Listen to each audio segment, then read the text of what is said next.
Hello and welcome mga guys ug niata sa kaduhang episode sa Simple Cooking with Joey. Nga karong adlaw magluto ta og adobong pusit. So kini adobong pusit mga guys is already known Filipino cuisine. And because simple cooking man ta, atong tangtangon ang mga inorganic na mga ingredients sa atong pagkaon. So of course ang atong ingredients is garlic, pusit, pepper, onion, chili, salt and pepper powder. So, una na itong buhaton is ato ang i-fried or ato ang ibutang ang garlic and onions sa init nga pan with oil. And of course, ang atong oil nga gigamit is vegetable oil. So, dili ng oil nga mga cooking oil because it's more healthier kung vegetable oil siya guys. So, ang simple with Joey day mga guys is maglito ta, maghimutag mga pagkaon nga mabuhat nato sa to mga panimay. Of course ako kay nagdaking naraman ko sa balay nga within the city nga house.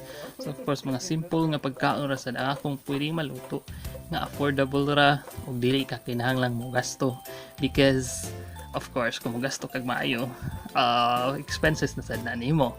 So mao na ang purpose that we have this cooking with Joey Josh para matudloan ta mo how are those simple foods being cooked with the available source. Even though for example natin mga adobong pusit pero na mga ingredients sa adobong pusit nga wala ta, we can still cook it in a simpler way. So mao na siya ang purpose sa ato ang pagluto.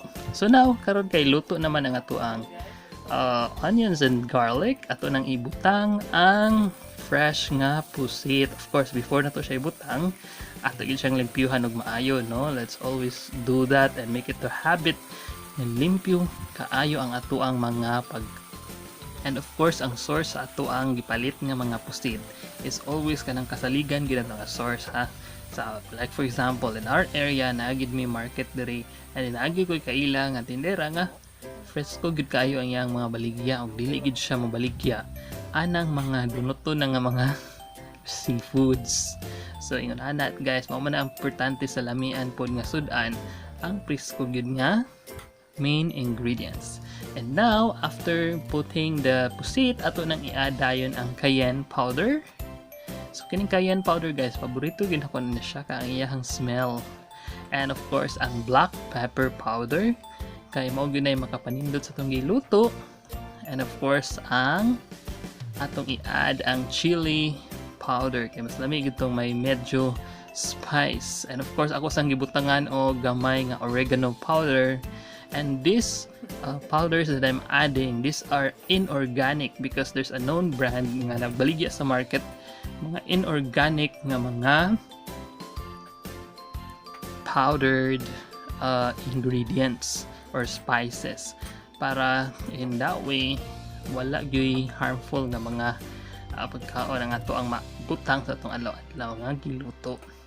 And of course, always gid nato nang bantayan nga healthy ang atong mga pagkaon because mo na importante kayo guys, dili gid ta magpatakas sa atong gipangkaon. And of course, i-add sad nato ang atsweti powder but optional ra ni siya. You can just remove that. And vinegar. Ang importante sa atsweti powder is for add coloring lang siya and natural way of coloring. And of course, i-add na ng salt and then kamo na'y bahalang magtimpla unsa inyong gusto ka haraton sa iyong pagkaon. And salt ako ang gibutang because kung butangan nimo siya toyo, I just realized mas lahi ang lasa nga salt ra ibutang sa pusit instead of toyo. And ang toyo guys, it's really a source of genetically modified organism or GMO. So kana dili siya kayo healthy.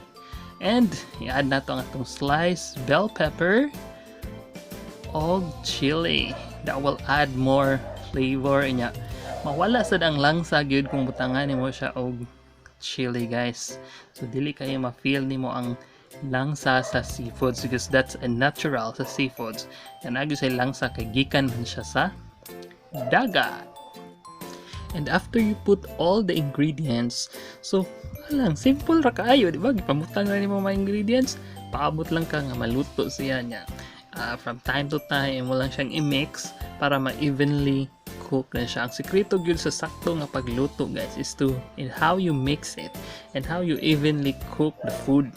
So dili gina sa mga ingredients lang, no? Although dako kayong tabang ang mga ingredients, but of course ang imuhang way sa pagluto, ang imuhang way sa pag mix sa imuhang mga ingredients, that is a very big factor. And if you notice, nag-add na sad ko gamay nga pepper because of course that is to evenly share sa ang lasa sa pagkaon.